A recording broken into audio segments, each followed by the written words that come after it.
Sir Gachibowli తర్వాత ఎక్కడికి వచ్చారు మీరు? గచ్చిబౌలి తర్వాత ఎలక్షన్ కోడ్లో మేడ్చల్. ఆహా! మేడ్చల్ 1.5 ఇయర్ ఉన్నాను. ఎలక్షన్స్ అన్నీ అయిపోయాయి. ఆ! గచ్చిబౌలిలో షార్ట్ పీరియడ్, రాయదుర్గంలో షార్ట్ పీరియడ్. అప్పుడు సజ్జనార్ గారు సిపి గారు ఉన్నారు. ఏది నేను ఎలక్షన్ టైంలో గచ్చిబౌలిలో. సార్ నేను గచ్చిబౌలిలో షార్ట్ పీరియడ్ చేశాను, నాకు ఇక్కడ ఎటువంటి ఇన్ఫ్లుయెన్స్ లేకుండా, ఎటువంటి పొలిటికల్ ఇన్ఫ్లుయెన్స్ లేకుండా, ఎవరి ఏంది ఏమంటారు దాని ఈ మధ్య లెటర్లు అనేవాళ్ళు కదా, టికెట్లో లెటర్లో బీఫాము ఏ ఫామ్ అనేవాళ్ళు. అటువంటి ఎటువంటిది లేకుండా ఆఫీసర్స్ మెచ్చి ఇచ్చినటువంటి పోస్టింగు. నేను మళ్ళీ రూరల్ ఏరియాకి వెళ్ళి పనిచేయడము నాకు కొంచెం ఇబ్బందిగానే ఉంది అని ఆ రోజు చెప్పాను నేను సార్కి. చెప్తే లేదు ఎలక్షన్స్ అయిపోయిన వెంటనే మళ్ళీ అది ఎలక్షన్ కోడ్ కదా, మళ్ళీ నీకు ఈ ఏరియా తీసుకుంటాం, ఎందుకంటే నేను ఇచ్చిన పోస్టింగ్స్ కూడా కావవి, గతంలో ఇచ్చినటువంటి ఆఫీసర్స్ ఇచ్చిన పోస్టింగ్స్ అవి, మీరు మళ్ళీ ఇదే ఏరియాకి వస్తారని చెప్పారు ఆ రోజుల్లో సార్.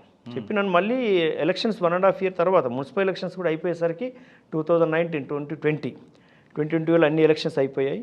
మళ్ళీ నాకు ఈ ఏరియాకు అంటే మాదాపూర్ పోస్టింగ్ ఇద్దామనుకొని సార్ అది ఇవ్వలేని పరిస్థితిలో నార్సింగ్ పోలీస్ స్టేషన్ ఇచ్చాడు. నార్సింగ్ ఎస్హెచ్ఓగా దాదాపు 2 ఇయర్స్ కావచ్చింది. 20 months వరకు చేశాను. సిపిగా ట్రాన్స్ఫర్ అయిపోయారు. అప్పటికి సిపి గారు సజ్జనార్ గారు ట్రాన్స్ఫర్ అయ్యారు. కొత్త సిపి గారు వచ్చారు. కొత్త సిపి గారు వచ్చిన తర్వాత నన్ను ఉంచలేకపోయారు. నైట్ 2 o'clock నన్ను అక్కడ నుంచి ట్రాన్స్ఫర్ అయ్యారు. నార్సింగ్లో మీకు గుర్తుండిపోయే కేసు చెప్పండి. నార్సింగ్లో బాగా గుర్తుకున్నటువంటి కేసు ఏంటంటే, అది పెండింగ్ ట్రయల్ ఒకటి చెప్పాను కదా, అక్యూజ్డ్ పరారయ్యాడు. అవును, డబుల్ మర్డర్. అతను పట్టుకొచ్చి మళ్ళీ జైల్లో పెట్టి వారెంట్ ఎగ్జిక్యూట్ చేసి జైల్లో పెట్టి ట్రయల్ చేశాం.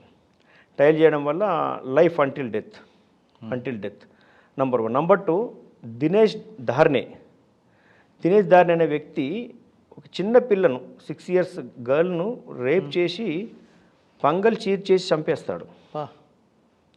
ఆ కేసులో పగ్గడబందీ ట్రయల్ స్టేజ్లో పగ్గడబందీ సిస్టమేటిక్గా రెగ్యులర్గా కోర్టుకు పోయి విట్నెసెస్ను ప్రాపర్గా ప్రొడ్యూస్ చేసి, ఎవిడెన్సెస్ను ప్రాపర్గా ప్రొడ్యూస్ చేసి ఆ కేసును గెలిపించడం వల్ల దాంట్లో డెత్ కన్విక్షన్ వచ్చింది, క్యాపిటల్ పనిష్మెంట్.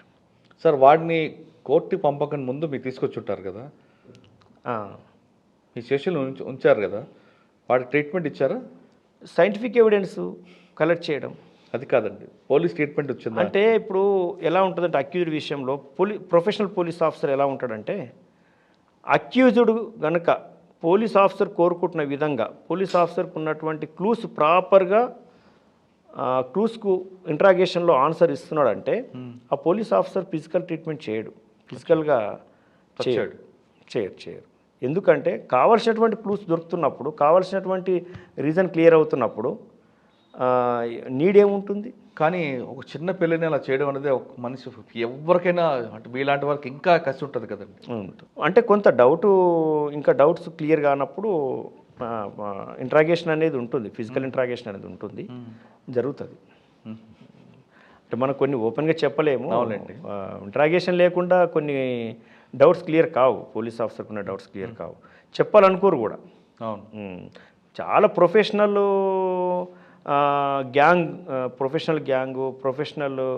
అక్యూజ్ పర్సన్స్ కొంతమంది అదే మోడల్స్ మెయింటైన్ చేస్తున్న వాళ్ళు ఆ సమయంలో దెబ్బలు పడొద్దు అనుకుంటారు, ఫిజికల్ ఇంట్రాగేషన్ జరగొద్దు అనుకుంటారు, అన్నీ చెప్పేస్తారు, అరెస్ట్ అయ్యి వెళ్ళిపోతారు.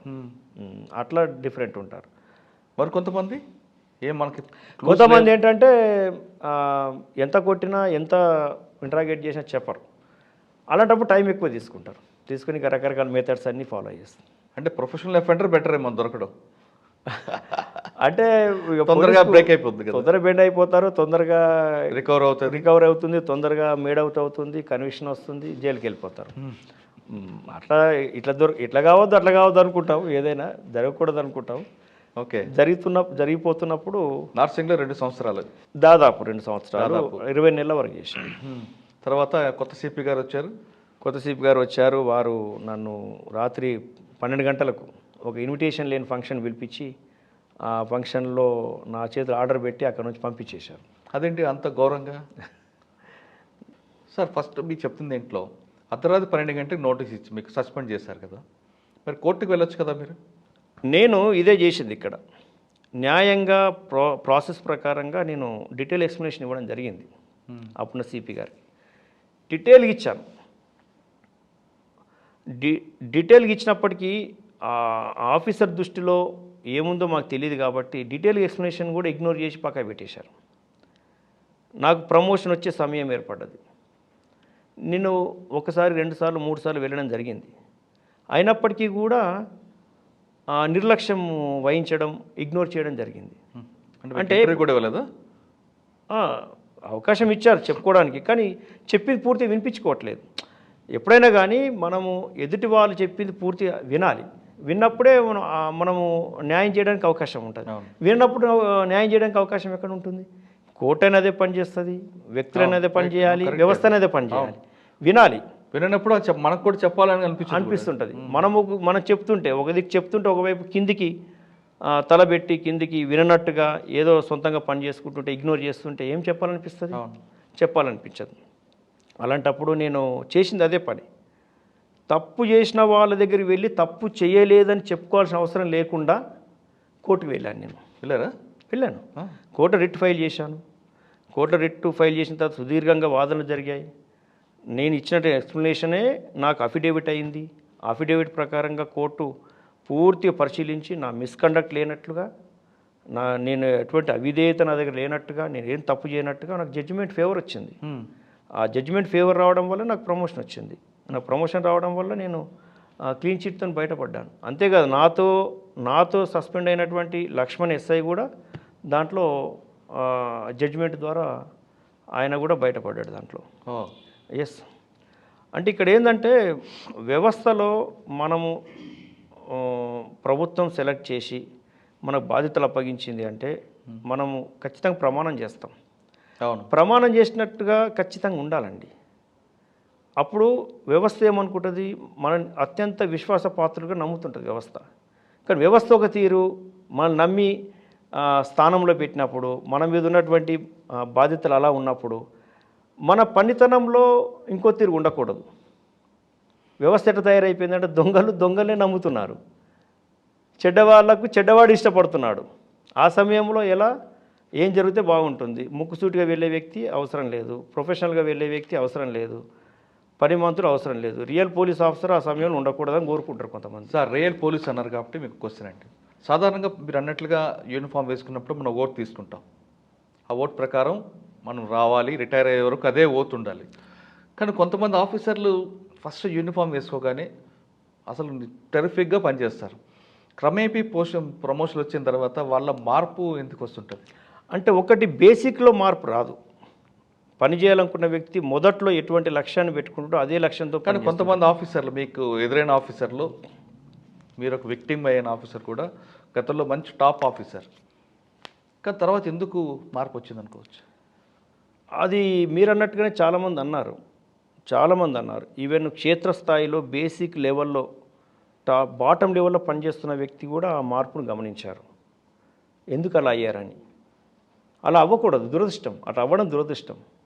అత్యంత విశ్వాసపాత్రులు అటు అవ్వడం దురదృష్టం, వ్యవస్థకు దురదృష్టం. సొంత లక్ష్యాలు, సొంత ఎజెండా పెట్టుకొని చేయడం అన్నమాట. సొంత ఎజెండా పెట్టుకొని చేయడం. అది ఫైనల్గా మీరు డిఎస్పీ రైట్. సార్, మీరు మంచి కన్విషన్ తీసుకొచ్చారు. ఏదో మధ్యలో ఒక దెబ్బ పడింది, అది మంచో చెడో జరిగింది మీకు. మనం తీసుకునే దీన్ని బట్టి ఉంటుంది. ఒకటి మంచి అనుకోవచ్చు, ఇంకోటి చెడు కూడా అనుకోవచ్చు. కొంతమంది చెప్తుంటారు మీ డిపార్ట్మెంట్లో ఏది జరిగినా మనం మంచిగా అనుకోవాలి అని మీ సీనియర్ ఆఫీసర్ కూడా అంటుంటారు.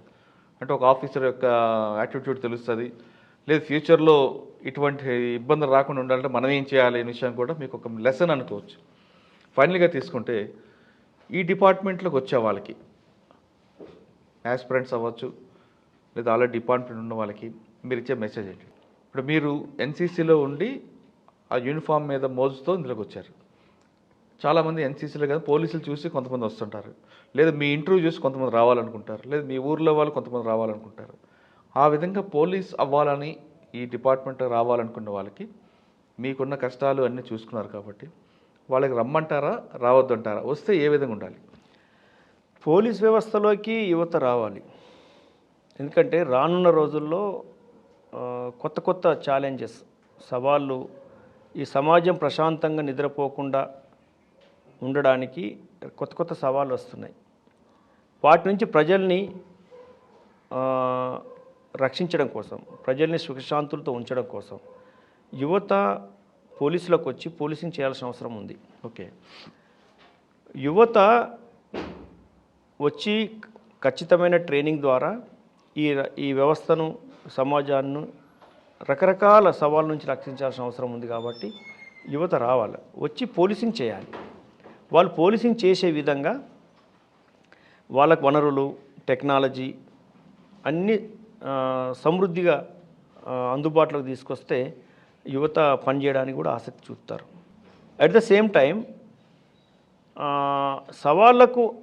సవాళ్లకు అనుగుణంగా సిబ్బంది కూడా అన్ని స్థాయిల్లో సిబ్బంది సమృద్ధిగా ఉండాలి. సిబ్బంది లోటు ఉండడం వల్ల కూడా ముందు సాగలేకపోతుంది వ్యవస్థ. డిపార్ట్మెంట్కి వచ్చేవాళ్ళు ఎక్కువగా 2 రకాలు కనిపిస్తుంటారండి. మీలాంటి వారు ప్రొఫెషనల్గా ఉండాలని, కొంతమంది సర్వీస్ మోటో ఆ విధంగా కనిపిస్తుంటారు. ఇప్పుడు వస్తున్న జనరేషన్ కొంతమంది కేవలం డబ్బు కోసమే ఈ డిపార్ట్మెంట్కి వస్తుంటారు. వాళ్ళకి మీరు ఇచ్చే మెసేజ్? వాళ్ళు డబ్బు కోసం వస్తున్నారు అంటే మీకు చెప్పాను ఇంతకుముందు, ఆ సొంత ఏజెండా పెట్టుకొని రావడం వల్ల దానివల్ల నష్టం జరుగుతుంది. వాళ్ళని కొనసాగించాలన్నా వదులుకోవాలనేది డిపార్ట్మెంట్ నిర్ణయం తీసుకోవాలి. ఒక స్పష్టమైన నిర్ణయాలు తీసుకొని, ఆల్రెడీ CCA రూల్స్ ఉన్నాయి, కోడ్ ఆఫ్ కండక్ట్ రూల్స్ ఉన్నాయి. దాని ప్రకారంగా రూల్స్ స్ట్రిక్ట్గా పాటించాలి, స్ట్రిక్ట్ యాక్షన్ తీసుకోవాలి. పనిచేయని వాళ్ళతోని అవసరం లేదని రిటైర్మెంట్ సిస్టమ్ పెట్టాలి. ఈ కంపల్సరీ రిటైర్మెంట్ సిస్టమ్ కూడా పెట్టాలి. పోలీస్ వ్యవస్థలో అందరూ ఈ స్థాయిలోనే రిటైర్ కావాలని కోరుకోవడం కూడా కరెక్ట్ కాదు. కొంతమంది అనారోగ్యంతో కొనసాగుతుంటారు. అలాంటి వాళ్ళ వల్ల పోలీసింగ్ జరగదు.